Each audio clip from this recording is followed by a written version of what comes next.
Episode 5, the Manager Leader Continuum, an analytical tool for you to self-assess where you stand on this continuum. Are you leaning to be a good manager or towards a leader? So the first point which I would like to emphasize in this talk is that a manager loves his discourse. He's all the time telling his staff, when I was there, I did this. When this new office opened in New Jersey, I went from San Francisco and we did this. He loves his own voice. He loves his own talk. And the poor subordinates, they are the employees of the organization. They are getting the paycheck courtesy the boss, courtesy the manager. So they listen.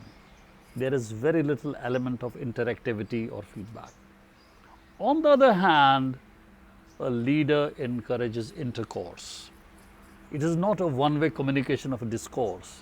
There is a mingling of ideas. There is brainstorming.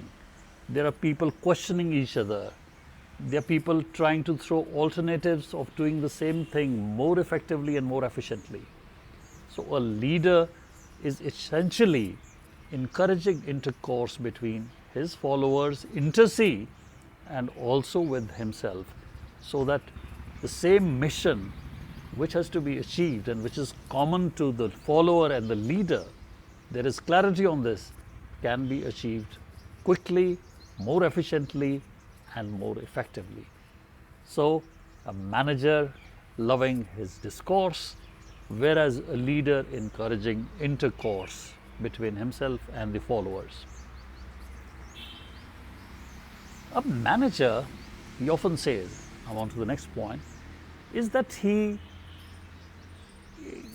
is someone who improvises. It is also called jugaad. He's a very, very effective manager. When things go wrong, he improvises and makes sure that the things get done. And popularly called jugaad in the Indian context, that somehow he has an ad hoc fix, and at the end of the day, he's able to get that task done. Maybe not with 100% efficiency, but with 70% efficiency, as juxtaposed against a situation where the mission could have failed. A leader, on the other hand, doesn't just improvise, he innovates. Innovation is a function of creativity. It is a function of thinking, of sitting in meditation, of introspection. That's one phase of it. The other part, when the leader is engaging in a discussion, an intercourse of thoughts, a brainstorming session with his followers. How do we do it in a better fashion? And maybe somewhere the penny drops. Maybe it comes from a very lowly and humble follower. But when it comes, that innovation is embraced by the leader and the followers and the entire organization and the mission to achieve results that are an order of higher, what you're doing now 10 times, an exponential type of a growth. Whereas the small improvisations which a poor manager is doing may help you to salvage what could have been a very bad situation, but will not take you to those levels of higher achievements which a leader with his innovation can. A manager, coming to the next point, loves his titles, loves his labels.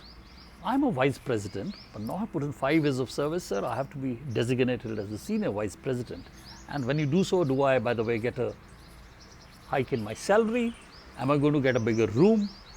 And if I do well, in how many years of normal course of business would I be promoted as the president? Is there any chance I can get promoted before 5 years? So he loves his labels, he loves his titles, and sometimes the higher you go, the labels, the titles may get fancier, but the core content of your work may actually go down.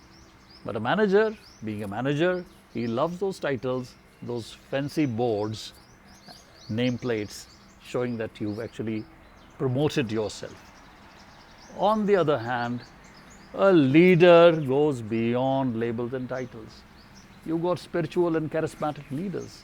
Does it really matter what the organization is calling him? You are the embodiment of the mission and the organization. You have a very strong backup team, no doubt about it. As I said, leader has a very strong second line of defense of leadership, quietly working. But the leader himself is beyond titles. You never find a charismatic leader saying that, oh, he's been promoted. He was now additional secretary to Government of India, now has become the secretary. He was the general secretary, now has become the secretary general of his foundation. No. He is beyond titles, because the essence is to pursue a mission which is dear and sacred and very heavily valued by the leader and each and every follower of the organization. The last point which I'd like to underscore in this talk is a manager's almost fetish to seek advice of external consultants. We have a problem, we have a new situation, our people and my team is not really very well keyed and clued. These are youngsters, they may have done MBA. Let's seek one of the four big as consultants to see how we're going to solve this problem. And those consultants will throw in some people, youngsters who talk to your people, do brainstorming with them, come out with a fancy report, spiral bound, present it on the PowerPoint, projected in your boardrooms and committee rooms, and ultimately whether you're able to implement those, what type of resources you spend on the implementation, much less the fees which you pay off to these costly consultants, whether it will be of any value to the organization, no one knows. And the manager says, okay sir, this was a very reputed consultant, we had engaged, there were discussions, there were iterations and so on. Well, if it has failed, you can't blame me. He's playing the game not to fail. Hiring external consultants, generally to no purpose. Whereas a leader often introspects. He withdraws inside, internalizes. He's not sitting there in a basement doing meditation, but he may be walking along quietly, thinking as to how the mission can be better achieved. What can he do to be more caring for his followers? He's not going to engage an external consultant. I have not seen any of these charismatic leaders, the freedom fighters that we had, engaging external consultants.